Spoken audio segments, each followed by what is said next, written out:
So if we look at immigrants that come to America, what percentage of them are on SNAP the most? Have you seen this chart? No. Can you pull up this chart, Rob? So if we statistics are going to show it to you. So if you look at stats on what percentage of SNAP in America, what communities are taking advantage of it the most? Rob, I think we send it in Twitter in a group text where it breaks down who uses it the most and who doesn't use it the most.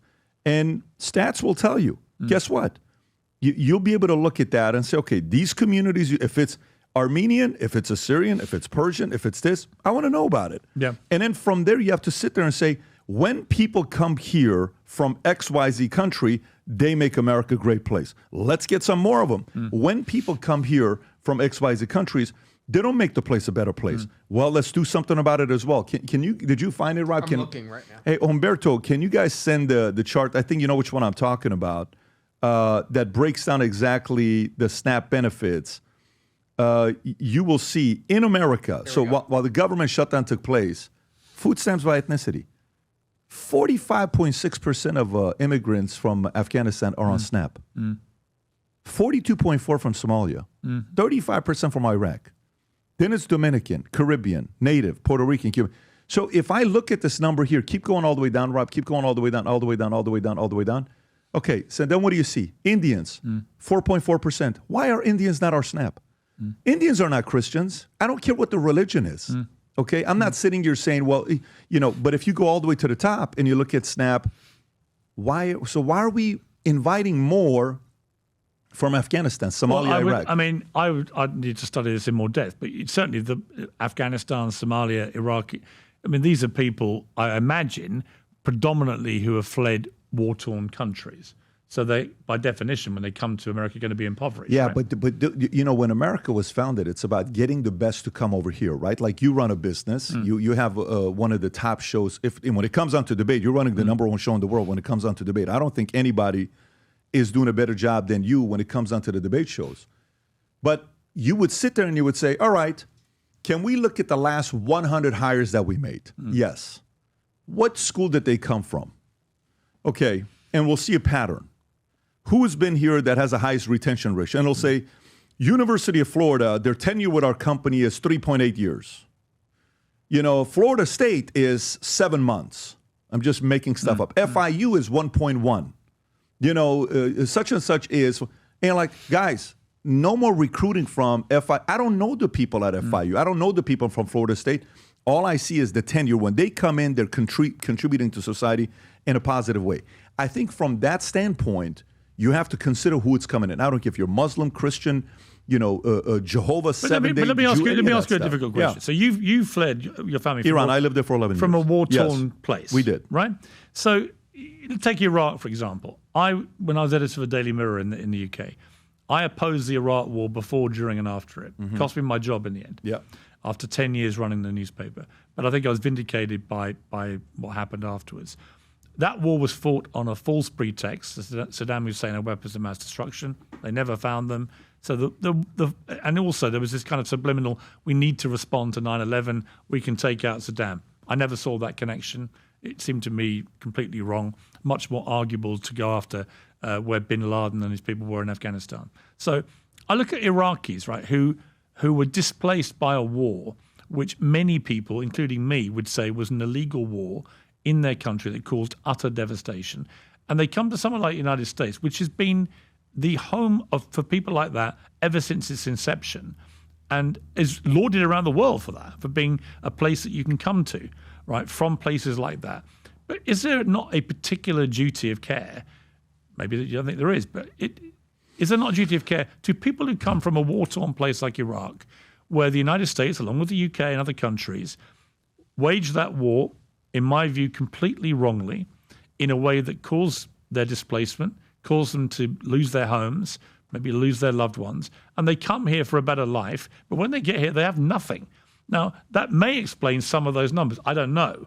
But certainly in that case, you've got to think, well, okay, if they're the ones who are getting the SNAP benefits, okay, what is the correlation between the ones who were displaced because of the actions of the United States and the UK and the other allies that fought the Iraq war on their presence here in the United States, and is there a duty of care towards them? I don't think we should lose in the mix of all this a compassion towards genuine asylum seekers, particularly from countries ravaged by wars which we may have been complicit in starting, in my opinion, on a false pretext.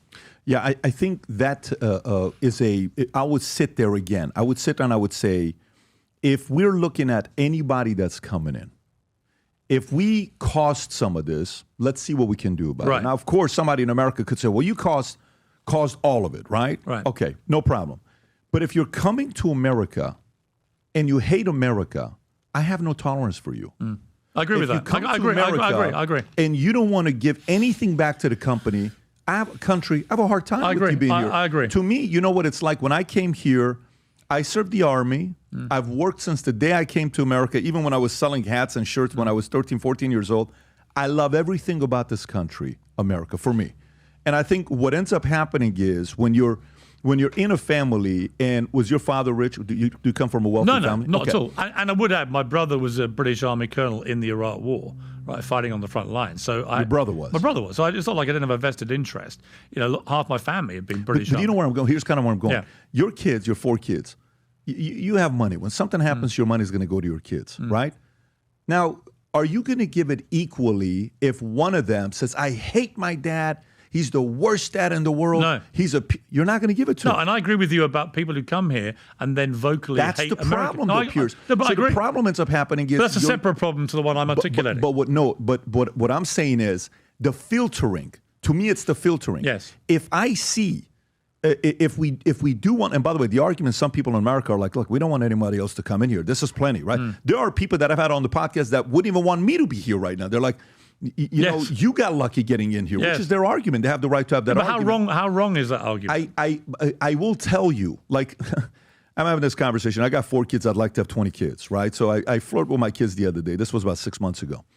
I said, so it's 50-50 joke. So it's not 100% of a joke. So I said, hey, guys, what do you guys think about surrogate? If daddy wanted to go with mommy and we have a surrogate, we have 5 girls that are going to have a surrogate, and you guys are going to have 5 siblings.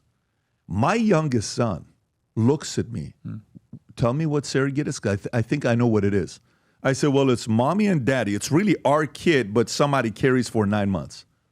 I don't want any of that. I said, why not? I don't want any of that because it's not in mommy's belly. We were on mommy's belly. I want someone that's in mommy's belly. If you guys want to make another kid, it has to be mommy's belly, right? The level of pride this kid has to be in a Bet-David that the mommy gave birth to the kid.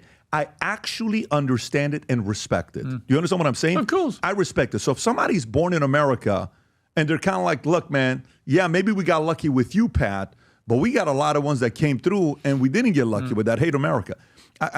To me, when I think about guys like Churchill you're talking about or Trump we're talking about, you know, hey, I cannot believe what he's doing with ICE and, you know, he single-handedly closed up the border. Crime is gone. Even Kamala Harris said we got the border wrong and they did a better job of it. I think there's a little bit of a flirting with tolerance and just looking the other way where you know, when I talk, anytime I have somebody here from UK that I'm talking about UK stats, UK government doesn't give any stats. You guys can't even study what's working, what's not working. It's like a secret. No, because if you guys knew, it would so much more of the crime, who is doing the crime. At least in America, we can sit there and look at, is black on black crime the most? Is it white on white crime? Is it white on black? Is it black on white? What is it? Percentage, not based on numbers, because of course there's more whites living here. Nobody's, oh, shoot. We'll show it. Even though it goes against what the Democratic Party wants to see. No, we don't want to talk about that because of fatherless communities. We need some stats. So I think if you looked at the stats and the data, and it shows that any of the immigrants are coming from a certain country who assimilate, love the country, don't want any entitlement programs, they create businesses, they create jobs, they make it safer, let's get more. If not, listen, keep it where it's at. To me, that's where it stops. Well, listen, I don't disagree with the ideology behind that. I mean, you should only want people who are going to come and contribute to society.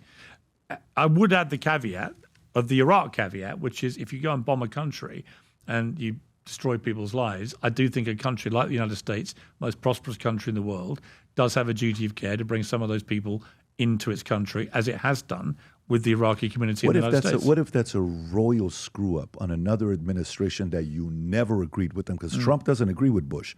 And remember, if there's any guy that has moral authority to say, I never supported that war. It's the guy that bought a full-page ad, I think it was in USA Today. Remember that one thing that he did back in the days? It's like, I am not for this war, right?